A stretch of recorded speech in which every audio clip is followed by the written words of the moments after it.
Alors bonjour, bienvenue à l'étape de Loudanvielle, au plateau de Beille. Voici le sommaire, l'interview de Pierre Cobin, les images du jour, les mains sur les cocottes, les anecdotes de Dédé et bien sûr Vincent, le pilote du tour. Bonne émission.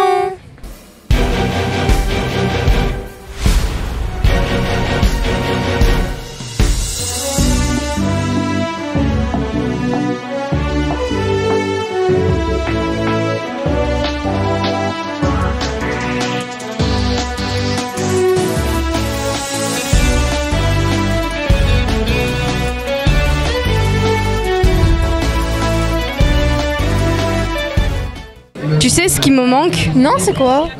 C'est la route d'Occitanie. Dommage qu'elle s'est faite annuler à cause des Jeux Olympiques. C'est aujourd'hui, il y a un petit peu de route d'Occitanie dans le village. Ah bon, c'est quoi? Il y a le directeur de la route d'Occitanie. Bah viens, on va le voir. Vas-y.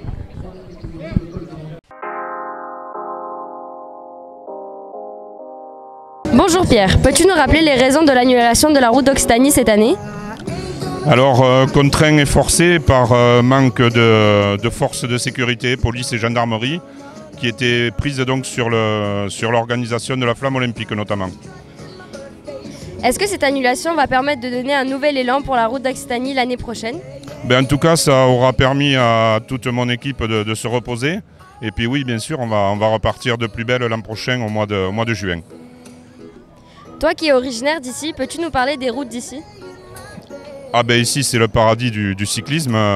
Loudanvielle, à peu près 1000 mètres d'altitude en fond de vallée, le col d'Azette d'un côté, le col de Pailleressourde de l'autre, le paradis du vélo. Sans trop nous dévoiler, est-ce que tu peux nous parler de la prochaine édition de la route d'Occitanie? Alors à l'heure qu'il est, j'ai pas encore les dates exactes, ce sera aux alentours du 20 juin. Et j'ai pas non plus les villes. Donc aujourd'hui je peux pas. Voilà, elle se déroulera sur 4 jours. Mais j'ai pas les étapes encore. D'accord, merci beaucoup. Avec plaisir. Aujourd'hui, c'est un jour triste. Pourquoi? On va passer vers le virage où Fabio Casartelli est mort. Et qu'est-ce qui s'est passé? Dédé va nous expliquer. Bonjour. Bonjour. On entend beaucoup parler de Fabio Casartelli aujourd'hui. Est-ce que tu pourrais nous raconter un peu ce moment tragique puisque tu étais là cette année? Bien sûr, alors j'étais pas là cette année-là puisque ça s'est passé en 95, en juillet 95 sur une étape du Tour. Fabio Casartelli est tombé dans la descente du col du Portet d'Aspet, qui est un des cols qu'on va emprunter sur l'étape d'aujourd'hui. Et le col a cette particularité d'être technique et il est bordé de blocs en béton, des cubes en béton reliés entre eux par une barre métallique. Ce sont des parapets à l'ancienne. Et Fabio Casartelli perd le contrôle de son vélo, tombe et chute très lourdement sur ces blocs béton. Il n'y a pas de casque malheureusement l'accident va être tragique puisque Fabio Casartelli va trouver la mort sur la descente du Portet d'Aspet. Donc c'est vraiment une véritable tragédie sportive et humaine avant tout. Et donc Fabio décède, coureur qui était promis un brillant avenir. Il avait gagné une étape à Pau.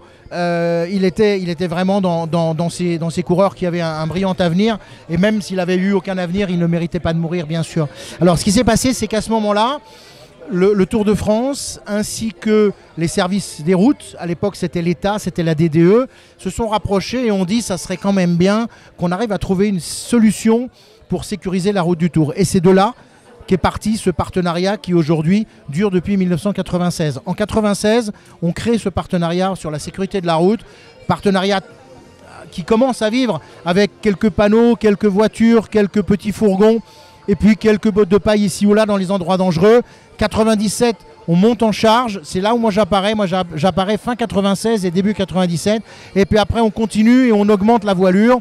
Aujourd'hui c'est la balayeuse, aujourd'hui c'est des piquets, des cordes sur 38 km, aujourd'hui ce sont 400 à 1000 bottes de paille par jour, aujourd'hui c'est une équipe composée d'une quinzaine de personnes, 6 fourgons, 3 voitures, le poids lourd, l'objectif étant de sécuriser au maximum cette route du Tour qui est dangereuse, qui est belle parce que superbe paysage, des enjeux sportifs, mais c'est une route du Tour qui doit être protégée pour éviter au maximum que se reproduisent des drames, que se reproduisent des chutes et qu'elle soit homogène et que les coureurs aient l'impression d'être sur un endroit, sur un terrain de sport qui soit le plus sécurisé possible. C'est là notre but, c'est comme ça qu'on travaille, c'est comme ça que les départements travaillent, c'est un très très gros boulot qu'ils font, et évidemment sous le patronage, sous la responsabilité d'Amaury Sport Organisation qui nous a fait confiance et qui nous fait être le partenaire, un partenaire technique depuis maintenant près de 30 ans.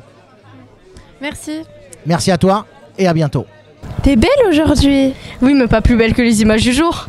C'est parti.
Tu fais du sport? Oui. Tu sais, on peut faire plusieurs sports en même temps. Ah bon? Ben oui, c'est le pentathlon. Ah, je connaissais pas avant. Tu sais, Jerry, il en fait. Ah bon? Ouais, c'est rare, j'ai parti l'interviewer. On va le rejoindre? C'est parti. Bonjour Géry. Bonjour Seraj. Alors, est-ce que tu peux nous expliquer qu'est-ce que c'est le pentathlon? Le pentathlon, c'est le pentathlon moderne.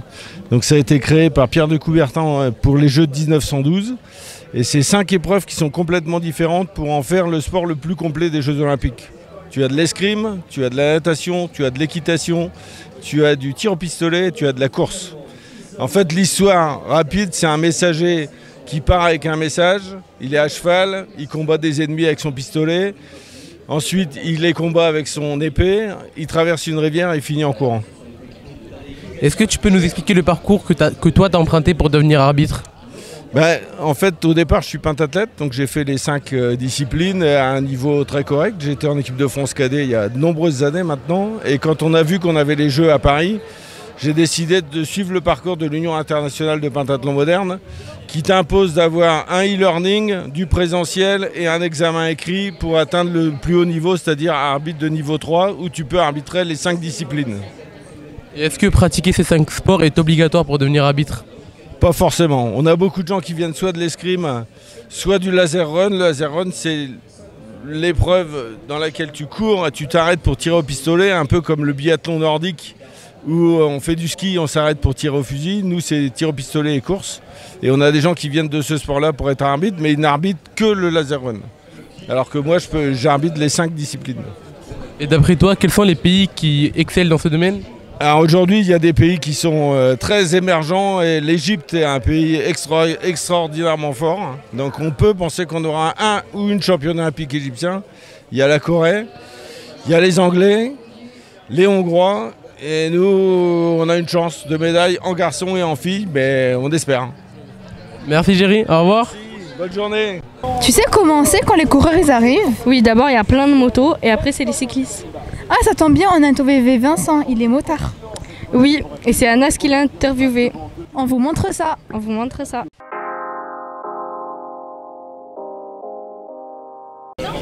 Bonjour Vincent. Bonjour. Pouvez-vous expliquer en quoi consiste votre travail d'ardoisier pendant le tour?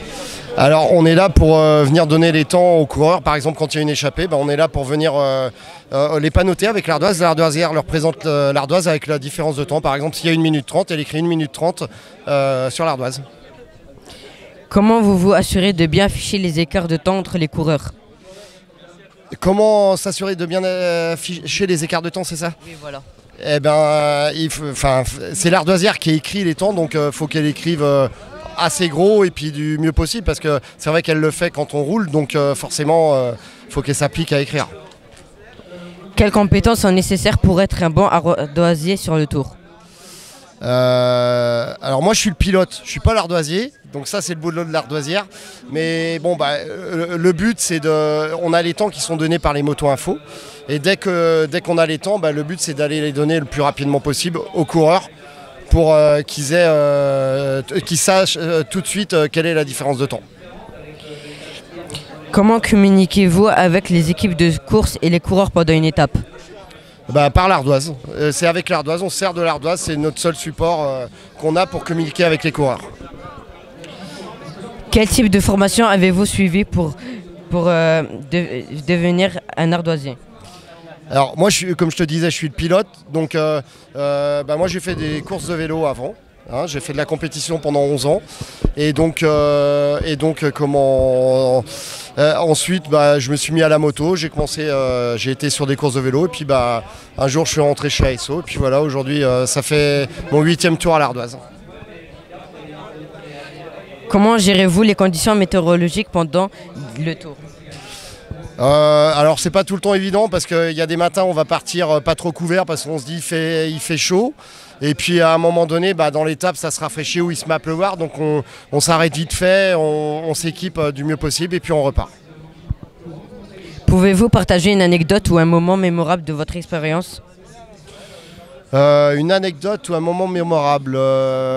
Alors une anecdote, j'ai bien une anecdote. Alors je sais plus quel tour c'était. Il y a quelques années, il y a eu un gros orage du côté de Val d'Isère, je crois. Et donc on devait arriver à Tignes, il me semble. Et donc la course, elle a été stoppée. Parce que les conditions, il y avait eu des coulées de boue. Et donc les conditions ne permettaient pas d'aller plus loin. Petit. Amira, qu'est-ce que tu fais? Je suis en train de chercher un canard. Mais pourquoi? Je dois le ramener à Serradj pour le hacher au canard. Ah, il y en a un là-bas. Viens, on y va. Bonjour. Bonjour. Nous voilà de retour en Occitanie. Qu'est-ce que ça fait du bien? Oh que oui, la plus belle région de France. Le climat, le paysage entre mer et montagne. Et la bouffe, on aime manger ici. Ne me le fais pas dire. D'ailleurs, je voulais présenter une nouvelle recette. Le hachis de confit de canard. Wow, j'adore.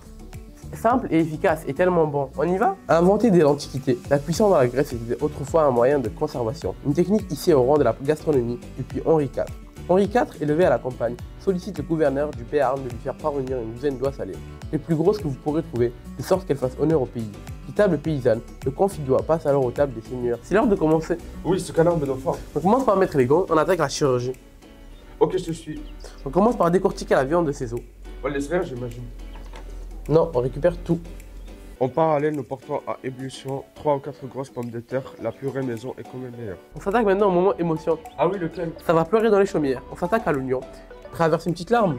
Est-ce que j'ai le choix? Eh non, on prend un bel oignon que l'on va couper avec une échalote. Moi aussi, c'est de faire venir la graisse sur la poêle. On y rajoute notre canard émietté. Sud-Ouest oblige, une cuillère à café d'Armagnac pour le plaisir du bon roi Henri IV. On passe au presse-purée. Ou à la fourchette. On écrase nos pommes de terre au gruyère avec la crème fraîche. On y ajoute un peu de poivre, de beurre et un brin de thym. On passe au montage. Une couche de pommes de terre, on vient rajouter dessus notre canard.